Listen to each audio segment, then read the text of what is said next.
एक एग्जाम्पल देने के लिए लोगों के साथ। करने की आवश्यकता नहीं, वो तो हर चीज कृष्ण के लिए कर रहा है, हर चीज कृष्ण के लिए कर रहा है। वैसे ही जनक महाराज, अब हमारे पास एग्जाम्पल आ गया, स्वरूप सिद्ध थे, ठीक है। बाकी लोगों को जो कर्मयोग करने के लिए कहा जा रहा है वो इसलिए कहा जा रहा है क्योंकि अभी हमारी इंद्रियां जो है ना वो कंट्रोल में नहीं है, हमारा मन कंट्रोल में नहीं है, हमारी इच्छाएं कंट्रोल में नहीं है। तो अभी सब में गंदगी है, सब में गंदगी है। क्यों गंदगी कहा गया है? आइज किसने दिया? कृष्णा ने दिया। आइज में पावर किसने दी? क्या हम हमेशा कृष्ण को देख रहे हैं? तो ये हमने आइज को गंदा कर लिया। ईयर्स, क्या हमेशा कृष्ण की कथा, कृष्ण का कीर्तन नहीं करते, गंदा कर रहे हैं अपने ईयर्स को।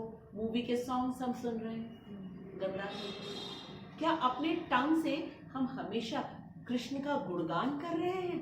नहीं। मूवी की बात करते हैं, फिल्म एक्टर्स की बात करते हैं, कपड़ों की बात करते हैं। हाँ, कपड़ों की बात करना मुसीबत नहीं है, कपड़े देख करके इस बार ना हम ये सजाएंगे, ये वाला लेके जाएंगे, ऐसा बनवाएंगे, कपड़ों की बात कर सकते हैं, लेकिन किसके लिए? कृष्ण के लिए, ठीक है। और फिर हम भी पहनेंगे अच्छे अच्छे कपड़े, क्यों? कृष्ण के पास जाएंगे, सुंदर बन के जाएंगे, खूब सुंदर बन के जाएंगे, कृष्ण को दिखाएंगे, कृष्ण देखो हम तुम्हारे लिए पहन के आ रहे हैं। ऐसा करते हैं क्या? नहीं। इसलिए हम हर चीज का गलत उपयोग कर रहे, गंदा कर रहे हैं। तो हमारे लिए तो कर्मयोग बहुत इंपॉर्टेंट है, बहुत इंपॉर्टेंट, क्योंकि हमको योग करना है किसके साथ? कृष्ण के साथ। लेकिन जनक जैसे स्वरूप से उनको मालूम है कि मैं हमेशा कृष्ण का दास हूँ, मैं उनका अंश हूँ, और मुझे हर चीज केवल और केवल कृष्ण की प्रसन्नता के लिए करना चाहिए। लेकिन देखो वो क्या कर रहे हैं, ठीक है। जनक जैसे राजा, जो कि सीता मैया के पापा हैं, राजा राम के ससुर जी हैं, वो क्या करें? उनको क्या जरूरत पड़ गई? उनको क्या जरूरत पड़ी? हम लोग पास थोड़े पैसे आ जाते हैं, हम सोचते हैं नौकर काम करेंगे, हमको क्या जरूरत है, इतने नौकर है, अरे स्विगी से खाना मंगाओ, क्या करना है ये सब करके, ठीक है। थोड़े पैसे आ जाते हैं तो उसमें हम सोचते हैं क्यों करें। लेकिन देखो एग्जाम्पल भगवत गीता में किसका दिया जा रहा है? राजा जनक। अब आगे बढ़ते हैं। तो भी वे लोग सामान्य जनों के समक्ष, समक्ष का मतलब होता है सामने, आदर्श, आदर्श का मतलब होता है आइडियल, आइडियल, ठीक है। आइडियल का मतलब होता है बेस्ट, बेस्ट एग्जाम्पल। आदर्श प्रस्तुत करने के लिए, प्रस्तुत करने के उद्देश्य से सारे, ये नहीं कि कुछ कुछ छोड़ दिया उन्होंने, सारे नियत कर्म करते रहे। अब बताओ राजा का क्या नियत कर्म होगा? अपनी प्रजा की सेवा करना, प्रजा की सेवा करना। कैसे जाएंगे? सबके घर में हाथ पैर दबाएंगे, खाना बना के खिलाएंगे, फिर क्या करेंगे? सारी व्यवस्था, ठीक है। और राजा जो है ना वो सेना नायक होता है, वो अपनी पूरे प्रजा में से जो क्षत्रिय हैं उनको ले करके उनको सेना की पूरी प्रशिक्षण देता है, ट्रेनिंग, युद्ध कैसे करना है। क्योंकि जब युद्ध सिर पे आ जाएगा, एग्जाम सर पे आ जाएगा, तब बुक खोल के बैठेंगे क्या? नहीं, पहले से ट्रेनिंग देना। कैसे? दो भाग में बढ़ जाते हैं और आपस में ही युद्ध करते हैं। आया समझ में? ये राजा का कर्तव्य है। और बाकी सारी चीजों को देखना कि प्रजा में से एक व्यक्ति भी दुखी ना हो, एक व्यक्ति भी भूखा ना सोए, एक व्यक्ति के घर में भी किसी प्रकार का कोई अत्याचार, अनाचार, किसी घर पे कोई चोरी ना हो। ये होता है राजा का कर्तव्य, ठीक है। ऐसे ही राजा नहीं होता है, राजा को भगवान का स्थान दिया जाता है, पिता का स्थान दिया जाता है, ये कर्तव्य होता है राजा, ठीक। तो वो अपने सारे नियत कर्म करते रहे। जनक सीता जी के पिता तथा भगवान श्री राम के ससुर थे। क्लियर हो गया? भगवान के महान भक्त होने के कारण उनकी स्थिति दिव्य थी। भगवान के वो महान भक्त हैं, तभी तो सीता मैया के पिता बने हैं। ठीक है, उनकी स्थिति दिव्य है, सामान्य नहीं, दिव्य है, क्योंकि वो स्वरूप सिद्ध है। ठीक है, किंतु क्योंकि वे मिथिला जो है अब वो बिहार में है, आज के समय में मिथिला बिहार में है। ठीक है, जो भारत के बिहार प्रांत के एक परगना है के राजा थे। कौन? जनक राजा। अतः उन्हें अपनी प्रजा को यह शिक्षा देनी थी कि कर्तव्य पालन, कर्म का मतलब कर्तव्य, कर्म का मतलब कर्तव्य, और वो भी अपनी इंद्रिय तृप्ति के लिए नहीं, कृष्ण की प्रसन्नता के लिए, तब हम सफल होंगे हर चीज। ठीक है, कर्तव्य पालन किस प्रकार किया जाता है, इसलिए उन्होंने सारे अपने कर्तव्य पहले सिखाएंगे ना राजा, पहले वो खुद एक अच्छे पिता बनेंगे, तब जाके प्रजा, जितने लोग, ठीक है, वो एक अच्छे सेना नायक बनेंगे, तभी तो उनके राज्य में जितने सेना में भर्ती होंगे वो निडर होंगे। ठीक, तो राजा जो होता है ना, वो एक बेस्ट आदर्श एग्जाम्पल प्रस्तुत करता है। ठीक है, भगवान कृष्ण तथा उनके शाश्वत सखा, अभी हमने शाश्वत वर्ड आपसे कहा था, शाश्वत का मतलब परमानेंट, शाबाश, नित्य, शाश्वत, परमानेंट, इटर्नल। ठीक है, नित्य, शाश्वत, परमानेंट, इटर्नल। ठीक है, उनके शाश्वत सखा कौन है? अर्जुन। हम लोग कौन हो गए? हम भी अर्जुन हैं। हमने अपने आप को समझ लिया कि हम अर्जुन हैं, हम कृष्ण से बात कर रहे हैं, कृष्ण से सीख रहे हैं, हम भी अर्जुन हो गए। ठीक है, को कुरुक्षेत्र के युद्ध में लड़ने की कोई आवश्यकता नहीं। फिर से पढ़ती हूँ, भगवान कृष्ण तथा उनके शाश्वत सखा अर्जुन को कुरुक्षेत्र के युद्ध में लड़ने की कोई आवश्यकता नहीं थी, किंतु उन्होंने जनता को यह सिखाने के लिए युद्ध किया कि, अब सबसे इंपॉर्टेंट सेंटेंस आ रहा है, बिल्कुल एकदम अलर्ट हो जाओ, सत्परामर्श असफल हो जाते हैं तो ऐसी स्थिति में हिंसा आवश्यक हो जाती है।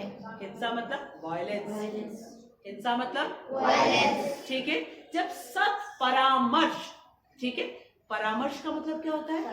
सलाह। वेरी गुड, सी दादी इज सो अलर्ट, एब्सोल्युटली। परामर्श का मतलब सलाह। ठीक है, हम डॉक्टर के पास जाते हैं, वहां पे लिखा रहता है परामर्श शुल्क, कंसल्टेशन फीस। ठीक है, समझ में आया? एडवाइस, सलाह, उपदेश। तो जब सत्परामर्श क्या हो जाता है? असफल हो जाता है। कुछ समझ में आ रहा है क्यों कहा गया है ये? बोलो, किसने सत्परामर्श दिया था? किसको? बताओ बताओ, किसने? हाँ बोलो बोलो, शाश्वत कृष्ण ने। शाबाश, किसको? दुर्योधन को। ये देखो आंसर आया, कृष्ण ने स्वयं जाकर शांति दूत बनके, है ना कुशाग्र, तुम्हारे पास आए थे ना? हाँ, और कितना कहा था पार्थ ने आकर के? क्या कहा था पार्थ ने? एक गांव दे दो। पहले कहा दुर्योधन हम लोग 5 भाई हैं, तुम हमको 5 गांव दे दो। कैसे कहा था पार्थ? बताओ बताओ कैसे कहा था? 5 गांव दे दो। इसने क्या करा तुमको देख करके? ऐसे कैसे किया? पूरा। ठीक है, फिर तुमने क्या कहा? एक गांव दे दो भाई। ठीक है, फिर क्या किया इसने? ठीक है, अब फिर क्या हुआ? कृष्ण आ गए वहां पे, उन्होंने कहा बहुत हो गया, बड़ी रिक्वेस्ट हो गई इसकी, भैया जाने दो, अब तो युद्ध होगा। जब सत परामर्श, अब देखो यहाँ पे समझाया जा रहा है कि युद्ध कब होना चाहिए, कब अनिवार्य हो जाता है, कब कंपलसरी हो जाता है युद्ध। जब सलाह दी जाए, सत परामर्श दिया जाए और ना समझ में आए, फिर शांति की स्थापना के लिए, धर्म की स्थापना के लिए युद्ध कंपलसरी। वरना कृष्ण को और अर्जुन को युद्ध करने की कोई आवश्यकता ही नहीं, अगर दुर्योधन मान जाता। अगर दुर्योधन मान जाता। ऐसे बहुत सारे और सिचुएशंस हैं। कौन कौन से? देखिए किसको किसको मालूम है, बताओ। सत परामर्श दिया किसने? हिरण्यकश्यप। शाबाश। किसने उनको सत परामर्श दिया? बोलो बोलो बोलो बोलो। प्रहलाद महाराज ने। लेकिन हिरण्यकश्यप को बिल्कुल, क्योंकि जिसके पास मनी होता है ना, जिसके पास पावर होता है ना, वो किसी की बात मानता नहीं है। यही तो हाल था दुर्योधन का। मनी है, पावर है, हस्तिनापुर है, क्यों मानेंगे? सुई की नोक के बराबर जमीन नहीं। वाह कितनी अच्छी बात, भगवान बात करने आए। वाह कितनी अच्छी बात, कितना गुड बॉय है दुर्योधन, ठीक है ना, कितना गुड बॉय, भगवान की भी नहीं सुनता है। सोचो जरा, फिर और किसकी मानेगा वो, ठीक है। और बताओ, और रावण, शाबाश बेटा। किसने जाकर के उनको कहा था? रावण, हनुमान जी ने कहा शाबाश। अंगद गए थे सबसे पहले, राम जी ने पहले अंगद को भेजा, जाओ भाई जाओ समझाओ उसको, जा नहीं सुनी। और बताओ किसने किसने? उसके भाई विभीषण ने कितना बताया, नहीं भाई तुम गलत काम कर रहे हो, माँ सीता को तुम लेके चले आए, क्यों वापस कर दो। और राम जी इतने दयालु है, इतने कृपा सिंधु हैं कि वो तुमको कुछ नहीं कहेंगे, तुम बस शरणागति स्वीकार कर लो, कुछ नहीं कहेंगे, सीता माँ को वापस कर दो। नहीं, अच्छा ठीक है, विभीषण ने तो कहा, और किसने कहा? सोचो 6 महीने सो रहा था, नगाड़े बजाए गए, नगाड़े बजाए गए, तब जाके उठा, बताओ भाई क्या करना है? तो बोले भाई उठो उठो उठो, युद्ध करना है। तो किसके साथ? राम के साथ। ना ना ना, राम के साथ नहीं, वो भी कह रहा है कुंभकर्ण राक्षस कुल में है, तब भी कह रहा है वो नहीं। और किसने कहा? हनुमान जी ने कहा, और उनकी पत्नी मंदोदरी, उनकी पत्नी मंदोदरी, हाँ उन्होंने कहा आपके पास इतनी सुंदर सुंदर रानियां हैं, आप क्यों ऐसा कर रहे हैं? मत करिए मत करिए मत करिए। लेकिन कहते ना कि यहाँ पे कोई चीज एंटर करती ही नहीं है, एंटर ही नहीं करती है, ब्लॉक कर देते हैं, दोनों तरफ ईयरपॉड लगा लिया, सुनना ही नहीं बिल्कुल। फिर क्या हुआ? ठीक है, तो कृष्ण स्वयं है, और जब भगवान कृष्ण राम के रूप में आए हैं, तब वो स्वयं कितने दूत को भेजा, भेजो भेजो, बताओ बताओ, क्योंकि भगवान को अच्छा नहीं लगता है, क्योंकि सब में भगवान का ही तो अंश है। और देखो कितने दयालु है भगवान, रावण को मार करके सीधा धाम, नरक नहीं, सीधा धाम, शिशुपाल को, ठीक है, सबको सीधा धाम अपने घर लेके जाते हैं। कि तुम वो शैतानी करते हो यहाँ पे, चलो तुम घर चलो, आफत मचा के रखा हुआ है तुमने यहाँ पे, चलो घर चलो, ठीक है, समझ में आया? तो अब हम लोगों को समझ में आ गया कि युद्ध है वो कब अनिवार्य होता है, बताओ बताओ? जब सत परामर्श असफल हो जाता है, जब सत परामर्श असफल हो जाता है, ठीक है, तब हिंसा जो है परम धर्म बन जाता है, तब हिंसा परम धर्म बन जाता है, क्योंकि किसकी स्थापना करनी है? अब समझ में आया? लोग कहते हैं ना, कृष्ण ने क्यों उकसाया अर्जुन को, इतना अच्छा लड़का अर्जुन, कहता नहीं मारूंगा अपने बाबा को, अपने गुरु को, है ना, अपने भाइयों को नहीं मारूंगा। जबरदस्ती कृष्ण को क्या पड़ जाती है? लड़ो लड़ो लड़ो, ये अच्छी बात होती है? हाँ, घर वालों से लड़वाया, इसीलिए तो अपने बच्चों को भगवत गीता क्लास में नहीं भेजेंगे, वहां जा करके गंदी गंदी बातें सीख करके आएंगे, हाँ, लड़ाई करना सीख करके आएंगे, लेकिन उनको मालूम नहीं है किस परिस्थिति में अधर्म बढ़ जाएगा, चारों तरफ दुर्योधन आ जाएंगे, और कैसे द्रौपदी का अपमान हुआ था, यही हम देखना चाहते हैं क्या? नहीं नहीं, ठीक है। इसलिए भगवत गीता को गुरु परंपरा से पढ़ना कितना अनिवार्य है, वरना अर्थ का अनर्थ हो जाता है, ठीक है। अब आगे, अब आप लोग यहाँ से पढ़ के जाओगे, अब आप लोग सब ब्रांड एम्बेसडर्स हो भगवत गीता के, ये है रिस्पॉन्सिबिलिटी आपके ऊपर। ये नहीं कि चुप करके चले गए यहाँ से, किसी को कुछ बताया नहीं, माइक लेके बताना चाहिए हम भगवत गीता क्लास में जा रहे हैं, और हमारा तो ये आखिरी लाइफ है, हम तो निकल लेंगे गोलोक वृंदावन धाम, कहते हैं क्या इसे बड़ी मतलब कॉन्फिडेंस है। बोले आओ भगवत गीता में हम लिखा है बताते हैं तुमको। 4था अध्याय आएगा और उसमें श्लोक संख्या 9 में भगवान ने बताया है जन्म कर्म च मे दिव्यम यो वेत्ति तत्वतः, ठीक है। और त्यक्त्वा देहम पुनर्जन्म न एति मामेति सो अर्जुन, अर्जुन को प्रॉमिस किया उन्होंने कि जो कोई मेरे जन्म और मेरे कर्म की दिव्यता को जान जाता है वो इस वर्तमान देह को त्यागने के बाद पुनः वापस इस, ठीक है, मटीरियल बॉडी में, भौतिक जगत में नहीं आता है। भगवान ने प्रॉमिस किया है, भगवान ने प्रॉमिस किया है। इसी के ऊपर तो सारे बड़े बड़े नेता लोग हाथ रख के क्या कहते हैं, मैं भगवान की सौगंध लेता हूँ जो कहूंगा सच कहूंगा। ये तो कहते हैं भगवान, नहीं तो क्या है, भगवान इसमें झूठ बोल रहे हैं क्या, झूठ बोल रहे हैं। तो आप लोगों को माइक लेके जाके बोलना चाहिए क्या कर रहे हो आप अपने लाइफ का, जरा होश नहीं है आपको।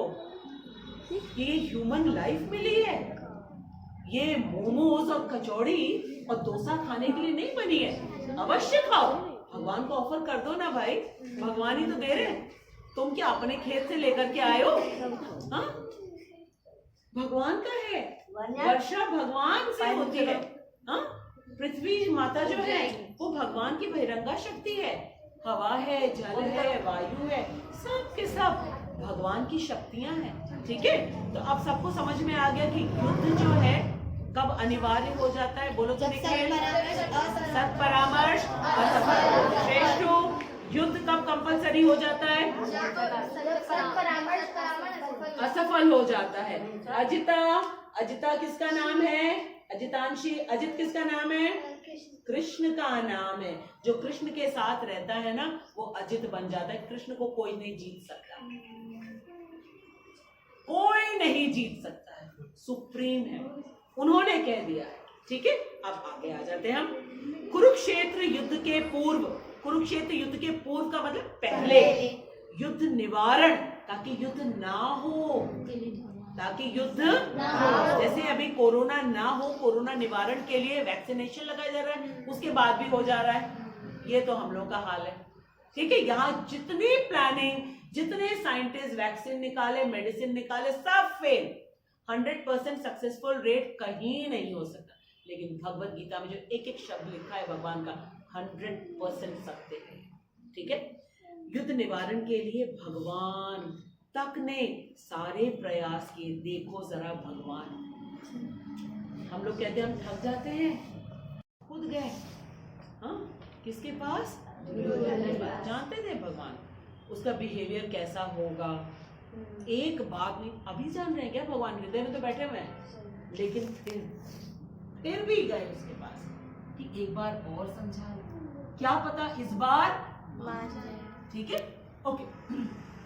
सारे प्रयास किए किंतु दूसरा पक्ष लड़ने पर तुला था। नहीं जी, हमको तो क्या करना है, युद्ध करनी है। लड़ाई के बिना हम क्या नहीं देंगे पार, एक सुई की नोक के बराबर जमीन नहीं देंगे, बस अड़ गए, जिद्दी पूरी तरीके से, ठीक है। अब आगे, अतः ऐसे सद्धर्म के लिए युद्ध करना आवश्यक था। सद्धर्म के लिए, धर्म के लिए भगवान वहां पे उपस्थित है, भगवान तो हमेशा उपस्थित, ठीक है, अनिवार्य है, आवश्यक है। यद्यपि कृष्ण भावना भावित व्यक्ति को संसार में कोई रुचि नहीं हो सकती। रुचि मतलब इंटरेस्ट। अर्जुन को, ठीक है, क्या उसको ये चाहिए था कि मैं युद्ध करूंगा, फिर मैं जीत जाऊंगा, खूब पैसे मिलेंगे, राज्य मिलेगा, खूब सोना मिलेगा? नहीं, वो तो कह रहे मैं करूंगा ही नहीं, सब कुछ छोड़ के मैं चला जाऊंगा जंगल में। उसको तो चाहिए ही नहीं, उसको केवल एक प्रॉब्लम, मोह।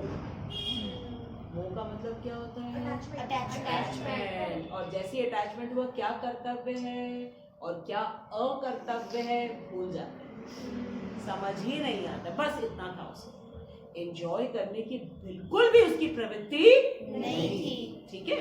लेकिन हम लोग तो हर कुछ एंजॉय करने के लिए करते हैं। पढ़ाई भी करते तो ये बताया जाता है कि देखो वो जो बोर्ड लगा हुआ है ना हर स्कूल के बाहर, वो देखो 99.8% उसको फिर आगे जो है और अच्छे स्कूल में एडमिशन होगा।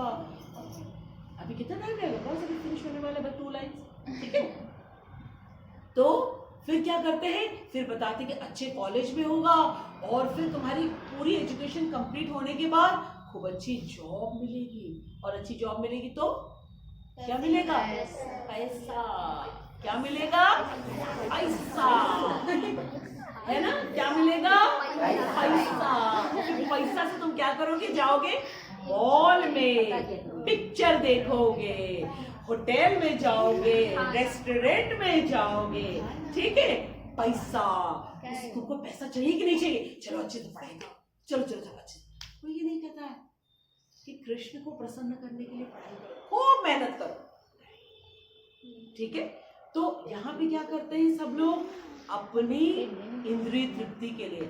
लेकिन कृष्ण भावना भावित व्यक्ति, कृष्ण भावना भावित सबको पता चल गया कौन होते हैं, जो स्वरूप सिद्ध होते हैं, ठीक है। वही कृष्ण भावना भावित होते हैं, क्योंकि उनको अपने संबंध के बारे में मालूम है, फिर उनकी फीलिंग्स अपने आप हो जाती है, ठीक है। उसको कोई रुचि नहीं, कोई इंटरेस्ट नहीं है इस संसार की चीजों की, ठीक है, क्योंकि उसको मालूम है यहाँ की सारी चीजें टेम्पररी है और हम इटर्नल शाश्वत हैं, ठीक है। हमको तो वहां जाना है, उसका फोकस वहां रहता है, हमें तो वहां जाना है, ठीक है। तो भी वह जनता को यह सिखाने के लिए कि किस तरह रहना और कार्य करना चाहिए, कर्म करता रहता चाहिए, कुछ नहीं उसको, ठीक है। लेकिन सिखाता है कैसे रहना चाहिए, कैसा पुत्र बनना चाहिए, ठीक है, कैसा स्टूडेंट बनना चाहिए, कैसा पिता बनना चाहिए, कैसी माँ बननी चाहिए, कैसा भाई बनना चाहिए, कैसी बहन बननी चाहिए, सारा कुछ सिखाता रहता है। सारा चाहिए उसको, कुछ नहीं, कुछ नहीं चाहिए। भरत जी को चाहिए था, भरत ने सोचा अच्छा हुआ मेरी मम्मी ने भेज दिया राम भैया को, अब तो मैं आराम से, राम भैया होते तो कभी मुझे राजा ही नहीं बनने का मौका मिलता। सोचा नहीं, उनको बनना पड़ा, तब भी उन्होंने क्या किया, कभी सिंहासन पे बैठे नहीं। देखो जरा, ये उस समय के भाई, हाँ, राम जी के चरण पादुका ला करके रख दिया, हाँ, आज कोई करेगा, क्योंकि हम पढ़ते ही नहीं है, जानते ही नहीं कि रहना कैसे चाहिए और कार्य कैसे। पूरा राजा का कार्य किया उन्होंने, पूरा किया, लेकिन कुछ चाहिए नहीं उनको। आ रहा है बच्चों आपको समझ में, क्या हमको समझाया जा रहा है आज के श्लोक में, बेस्ट एग्जाम्पल बनना। यहाँ से आप बाहर जाओगे ना, बेस्ट एग्जाम्पल बन के जाओ और इसको कंटिन्यू रखना है, ये नहीं कि आज के लिए केवल, ठीक है। आगे कृष्ण भावनामृत में अनुभवी व्यक्ति, अनुभवी का मतलब क्या है, एक्सपीरियंस। जैसे जैसे आप अभ्यास करते जाओगे वैसे वैसे एक्सपीरियंस होगा, इतना आनंद आएगा, इतना आनंद आएगा, ठीक है। कृष्ण हमेशा मेरे साथ हैं, भागे भागे जो वृंदावन जाते हैं ना, वो वृंदावन यहीं पर है, यहीं पे है विराजमान। जानो तो सही, देखो तो सही, महसूस तो करो सही, यहीं पे है, ठीक है। और बात कर रहे भाई आपसे डायरेक्टली, ठीक। कृष्ण भावनामृत में अनुभवी व्यक्ति इस तरह कार्य करते हैं कि वे अन्य लोग उनका अनुसरण कर सके। अनुसरण मीन्स फॉलो। यूट्यूब में तो सब लोग फॉलो करते हैं, इंस्टा में भी फॉलो करते हैं, फॉलो का तो जमाना है, फॉलो का तो जमाना है। लेकिन कैसा आइडियल बनना चाहिए, कृष्ण भावना भावित, स्वरूप सिद्ध हो, तब सब हमको फॉलो करें। बहुत अच्छी बात है, इतने बड़े लीडर बनो आप, सबको कृष्ण भावना भावित बना दो, सबको अपना कर्तव्य करना सिखा दो, कितनी अच्छी बात है, कितने खुश होंगे कृष्ण। और ऐसे ही कौन है, हमारे श्रीला प्रभुपाद। 70 इयर्स के एज में जब लोग अपने घर से बाहर नहीं निकल, कुछ नहीं चाहिए उनको, वृंदावन में इतना अच्छा उनका भजन कुटीर, राधा दामोदर मंदिर में सब कुछ है, भक्त है, सब कुछ छोड़ के 2 ट्रंक भगवत गीता और भागवतम ले करके, और वो भी एक एक वर्ड, ये जो हम लोग पढ़ रहे ना बेटा, कि एक एक वर्ड प्रभुपाद ने ट्रांसलेट किया, और एक एक सेंटेंस लिखने से पहले 108 बार हरे कृष्ण महामंत्र, मतलब एक माला करने के बाद वो लिखते थे। day and night he has worked. He would sleep only for 2 hours in a day. Only 2 hours in a day. क्यों? कुछ चाहिए उनको? नहीं। रोते थे कि ये जो भगवान के बच्चे हैं ये कहाँ सोच रहे हैं खुश होंगे, कहीं खुशी नहीं मिलेगी, कहीं आनंद नहीं मिलेगा। चलो मैं इनके लिए मेहनत करता हूँ। जैसे आपकी मम्मी घर पे आपके लिए तरह तरह की चीज़ें बना करके तैयार करके रखती ताकि बाहर की चीज़ें मत खाओ। बाहर की चीज़ें खाओगे नुकसान करेगा बेटा, इसलिए तो माँ इतना मेहनत करती है। ये भगवान है और भगवान के शुद्ध भक्त हैं। राजा जनक, शिला प्रभुपाद, राजा दशरथ, ऐसे ये एग्जाम्पल्स हमारे सामने हैं। तो हमें भी तो बनना चाहिए। एक तो चल उनके बराबर नहीं होंगे, थोड़ा थोड़ा तो प्रयास करें। इसीलिए तो यहाँ पे बताया जा रहा है। ठीक है, आगे। और इसकी व्याख्या अगले श्लोक में की गई है कि एग्जाम्पल जब बन जाता है तो उसका फिर इफेक्ट क्या होता है, ये अगले श्लोक में बताया जाएगा। ठीक है, तो आज के श्लोक में हमने क्या सीखा कि हमें बेस्ट एग्जाम्पल बनना चाहिए। वेरी गुड, ताकि हमें सब लोग फॉलो करें। अच्छा, युद्ध कब अनिवार्य हो जाता है? जब विफल हो जाता है, असफल हो जाता है। कृष्ण भावना भावित व्यक्ति कैसा होता है? स्वरूप सिद्ध होता है। क्या उसे कोई चीज चाहिए इस भौतिक संसार से? नहीं। फिर भी वो अपने सारे कर्तव्यों का पालन क्यों करता है? कृष्ण की के प्रसन्नता लिए के बेस्ट एग्जाम्पल बनने के लिए। बेस्ट एग्जाम्पल बन जाएगा, बाकी सब लोग उसको फॉलो करने लगेंगे। ठीक है, हरे कृष्णा कृष्ण कृष्ण हरे हरे, हरे राम राम राम हरे हरे। गाओ, हरे कृष्णा कृष्ण कृष्ण हरे हरे, हरे राम राम राम हरे हरे। मुंह किसने दिया? कृष्ण ने दिया। हाथ किसने दिए? सब कुछ कृष्ण की यूज के लिए होना चाहिए। रामचंद्र रघुवीरा, रामचंद्र रणधीरा, रामचंद्र रघुवीरा, रामचंद्र रणधीरा, रामचंद्र रघुवीरा, रामचंद्र रणधीरा। गो, रामचंद्र रघुवीरा, रामचंद्र रणधीरा। रामचंद्र मम बंधु, रामचंद्र दया सिंधु,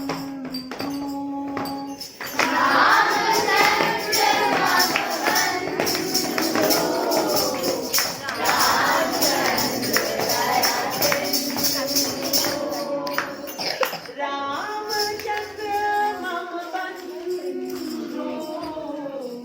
रामचंद्र दया सिंधु,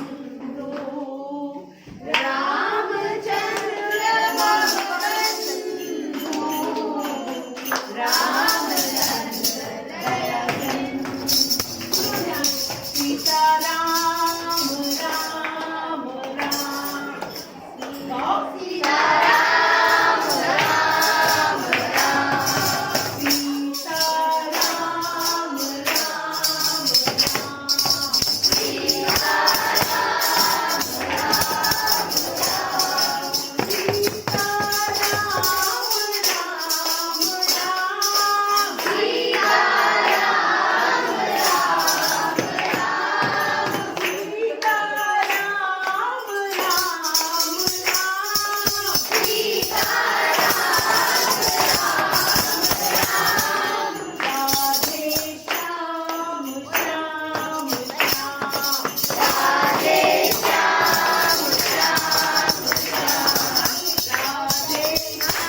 लक्ष्मण जान के आप बोलोगे जय बोलो हनुमान की। राम लक्ष्मण जान की।